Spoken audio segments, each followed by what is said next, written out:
Hello বন্ধুরা, সবাই কেমন আছো? আশা করি ভালো আছো।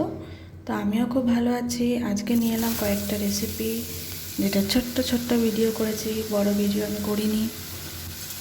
তো আজকে বানাচ্ছি হচ্ছে ডিম দিয়ে, মাছের ডিম দিয়ে, কুমড়ো আলু দিয়ে একটা চচ্চড়ি মতো বানিয়েছি।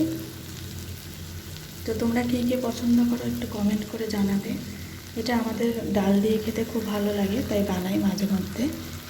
এই যে মাছের ডিমটা দিয়ে দিলাম, আর আলু কুমড়োকে একটু কালো জিরে ফোড়ন দিয়ে, কালো জিরে কাঁচা লঙ্কা ফোড়ন দিয়ে, সেখানে আলু কুমড়োটা অল্প করে ভাজা ভাজা করে নুন হলুদ দিয়ে তারপরে এই মাছের ডিমটা দিয়ে দেবো। দিয়ে একটু হালকা করে জল দিয়ে দেবো, যাতে এটা ভালো মতো সিদ্ধ হয়ে যায়। আর একটু জিরের গুঁড়ো, একটু লঙ্কার গুঁড়ো দিয়ে দেবো। দিয়ে একটু নাড়াচাড়া করে একটু শুকনো শুকনো হবে, নামিয়ে দেবো। আর এটা করতে তো বেশিক্ষণ সময় লাগে না। এটা শুধুমাত্র সিদ্ধটা হওয়ার জন্য একটু একটু করে জল দিয়ে যাতে সিদ্ধ হয়ে যায়। এই যে দেখছো একদম ঝরঝরে হয়ে গেছে। এরকমভাবেই আমরা খেতে ভালোবাসি। তো তোমরাও কি ভালোবাসো এরকম? যদি খেতে ভালোবাসো তাহলে করে ফেলো।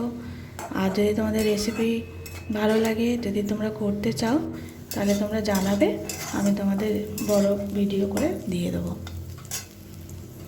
তারপরে আরেকটা রান্নায় চলে এলাম, সেটা হচ্ছে তিতর ডাল বানিয়েছি, যেটা এই সময় খাওয়াটা খুবই ভালো গরমকালে। তো গরম বর্ষা সবেতেই খাওয়া যায়। তো তিতর ডালের মধ্যে আমি উচ্ছেটাকে ভেজে নিয়েছি, একটু কড়া করেই ভেজেছি। তাতে ডালটা সিদ্ধ করে রেখেছি, মুগ ডাল, যেটা কাঁচা মুগ ডাল সিদ্ধ করেছি, ওটা কোনো ভেজে করিনি। তাতে লাউ দিয়ে দিয়েছি। আর এখানে ফোড়নে আমি দিলাম মেথি সর্ষে, মেথি আর কালো সর্ষে, একটু আদাটাকে একটু ছেঁচে নিয়েছি।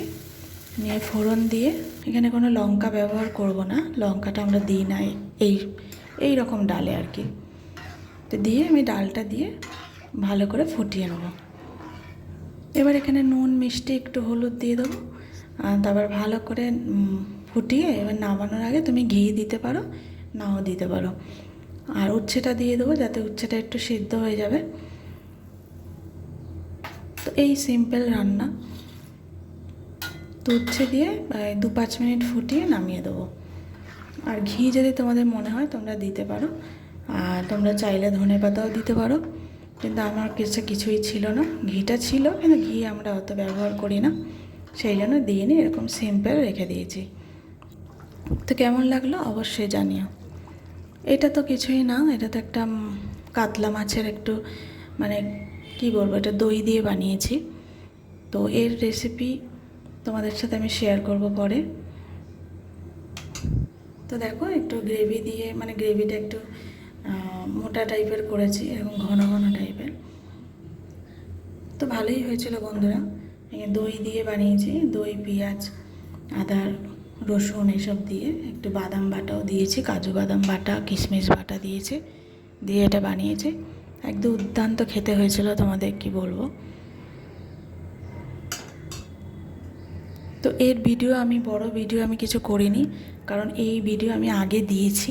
তোমরা চাইলে আমার আগের ভিডিওগুলো দেখে নিতে পারো। তো এটা আমাদের খুব ভালো লেগেছে, তাই জন্য আবার আমি বানিয়েছিলাম। আর শেষ পাতে তো জানো, আমাদের বাঙালিদের শেষ পাতে একটু মিষ্টি না হলে হয় না। তো সবসময় তো আর মিষ্টি ঘরে থাকে না, তো একটু চাটনি হলেই বা মন্দ কি, তাই না? তো চাটনি হলেও ভালো লাগবে, মিষ্টি হলেও, সন্দেশ রসগোল্লা থাকলে তো আরও ভালোই। কিন্তু যেহেতু সাধারণ রান্না, সাধারণ দুপুরবেলার রান্না, তো সেখানে একটু চাটনিই করে দিলাম। মিষ্টি টিষ্টি বাড়িতে ছিল না, তো আম ছিল, কাঁচা আম, সেই দিয়ে আমি এটা চাটনি বানিয়েছি। ভালো লাগছে বন্ধুরা? যদি ভালো লাগে তাহলে লাইক করো, কমেন্ট করো, আর সাবস্ক্রাইব করে আমার পাশে থেকো। আর যারা যারা আমাকে সাবস্ক্রাইব করবে তারা একটু সময় দিও, যাতে আমি তোমাদের বন্ধু হতে পারি। Thank you.